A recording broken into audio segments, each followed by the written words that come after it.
Hey guys, welcome back to Trekyards. He is Commander Cocking. He's got a Foley. And we got a new Voyager A. I believe you, and we'll call you later. That's for Prodigy seasons 4, 5, 6, obviously, right? Yeah. Prodigy trailer for season 2 dropped, and we got some more looks at the Voyager A. In general, let alone the interior, or the exterior. And we're going to look at it and talk about it, because that's what we do. This is the next in the legacy of the Voyager. We've seen the B in a still shot in Picard. This is the A. We saw some underside and some back shots in the previous teaser, which was great. They hid this sort of view. We have now the sort of view, Stuart. So what do you think, seeing the front, top-ish part come out of a very faithful Nemesis dry dock? So good job straight away on that. Well, I love it. I want to see more of this for sure. And I think you will. Well, absolutely. And I think it's a nice marriage between an Intrepid class and a Sovereign class. It's kind of got that vibe going on. And, made the nacelles all sovereign-y, as they say. I know it's more of a lower decks thing, but still. I'm excited to get a new Voyager, and I think it'll be really great to see it in action. So what do you think, seeing it finally? I know we've kind of got a glimpse of it before, but what do you think? It's flat vibing, if that makes sense, which is very Voyager in keeping. I'm Sovereign. And Sovereign, yeah. I mean Sovereign. And Sovereignty.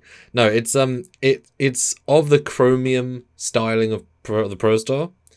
I'm still missing the windows, because those glows are not windows. They're just not. So it has to be an armoured thing. Phaser strips, good, although new. At least they're coloured right. Missing a bridge dome, as in I'm missing an obvious Voyager-esque, but that's more Sovereignty. And I'm assuming that cutout at the front is a shuttle bay, because it wouldn't be deflected, because that's going to be on. Yeah, it doesn't have those are my takeaways. Detail. Yeah, it doesn't have deflector detail at all. Could be if there's a saucer separation type deal going on, but it does not speak to that at all. So doesn't say either, ironically, because there's no really door detail, and there's no glowy detail. And what's with that giant cutout at the front that's below it? Just a giant. That could be glowing. That should be like a deflector, secondary deflector. Yep, or one. Imagine if that was like a recessed phaser strip, or imagine if that was like the DS9 pod that came out. It's like, we come in peace, except this bit. Hopefully we get explanations for what all this stuff is, and I'm sure we will. There's 20 episodes, so there's lots of opportunity for them to show off the new ship. So yeah, I want them to explain the armor, and have that be. I said before, I want one shot where the ship de-armors, and then the Hell outer shell kind of goes in a step, and you see all the windows and all that, like not like lower decks where you saw it naked, but as if it's on arm mode. Because I do think the windows are quite iconic for a Trek ship, having all those elements. Kind of feels flatter without that. But hey, this is the modern era of doom and gloom, Borg, Valnacat, etc. So make it armored makes sense. But I do like this view. Very very familiar. But we have some more views, Stuart. This is a leaving dry dock and blue nebula, blue gas giant thingy.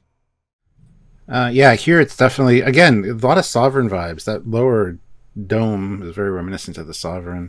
Do you think it might pew some quantums? It might. It might. The RCS detail, if that's what the RCS thruster being black, is a kind of an odd choice. Because we know that in season 1 they were firing phasers out of their RCS thrusters on the Dauntless. Yeah. So. And animators, writers, and coordinators don't always connect properly. And in fact, I don't think those are, because we've seen other little yellow details around the hull.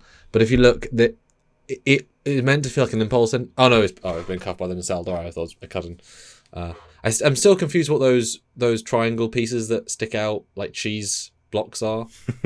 Yeah. They're on both sides. They just stick out. They have no detail whatsoever. Yeah, that's an odd choice for sure. It's not too cheesy. Maybe Wallace and Gromit got involved. And we've now got the visible side warp grills, but non-top warp grills. Because clearly they're heavily inspired by the E, which of course has top warp grills.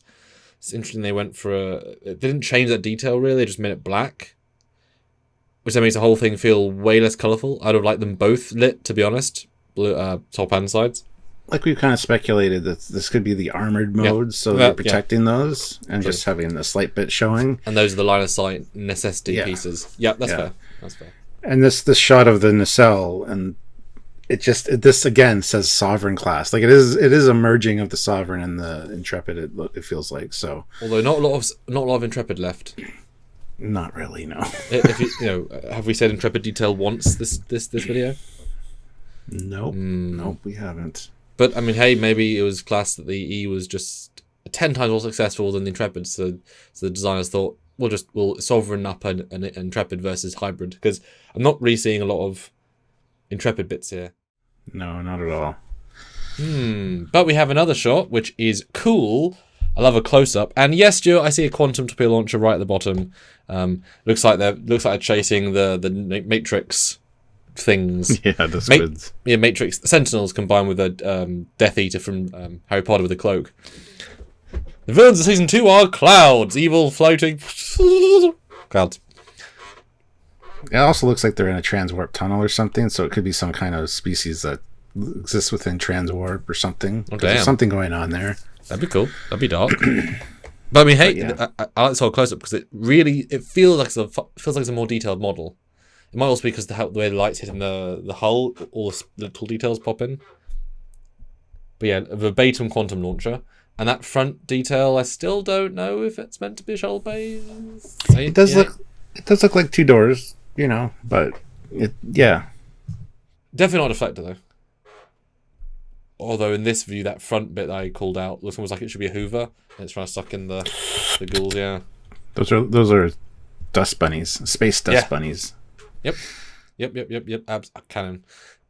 It's a cool shot though. Very into darkness with the thing, filling the frame. Yeah. And then a collage. Some pretty detailed new views. They have spoiled us with the views. What would you take away from this, Stuart? This is more powerful than an Intrepid class, possibly. You would assume that the next iteration would be, and incorporating Sovereign-like details would kind of imply that as well. But I do like the idea that this is possibly the armored state, because there's a lot missing that should be there. And if it does have some kind of armor, that would be fantastic. End game, there should be something. Well, exactly. Yeah, that's what I mean. So maybe the cheese blocks are armor emitters. Perfect. I wish there was more some kind of detail. Yeah. But no, I'm looking forward to seeing what this thing can do for sure. I've been excited for Prodigy season 2 for quite a while now. So yeah, just a bit. What's funny about this, I think, my takeaway is that this is kind of like the captures you get are your robot. They say pick the ship, but each view kind of feels different. So I wouldn't necessarily, if you abstractly showed me these 4, maybe not me because I'm an expert on ships, but someone else, I think you'd be forgiven thinking they're not the same ship, because the nacelles don't necessarily fit with, what I mean? There's a lot of different shapes at play here, which is interesting. I mean, some ships have that, of course, but it's interesting how it's sort of, yeah, interesting. And they were very careful in this trailer not to show too much of the ship. It was quick cuts, and it was very quick cuts. Yeah, close-ups. Like it doesn't show the correct proportions, and so and lack of windows does help with not understanding scale, because big, but could be small. I think I'm going to go out on a limb and say it's bigger than the Intrepid class Voyager, but not as big as the Sovereign class. It's going to be somewhere in the middle. Yes, fair to say. But there you go. There's your enhanced look at the Voyager A. We are only 2 weeks away, so tune in for even more and higher resolution, because this is a trailer. Bitrate and all that. So yeah, throw your comments about what you thought about the ship in the comment section down below. If you've seen the French version, don't spoil it for anybody. But well said. Let us know what you're thinking. That's what the comment section is for. Make sure you subscribe to the channel and hit the like button, and also the notification bell icon so you don't miss lives and all the other edited breakdown content we're going to be doing for Prodigy, because we love Prodigy here. We do, and we hope, and we assume, and we gently... Great Koala, let season 2 be amazing and get us to season 3. So if you want to see more of season 2 and 3, support time Patreon, it's a monthly service. Join the channel on YouTube as well.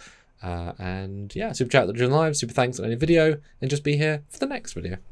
That's right. So until next time, he is Commander Cockings. He's Captain Foley. See you guys later. Bye, guys. Bye.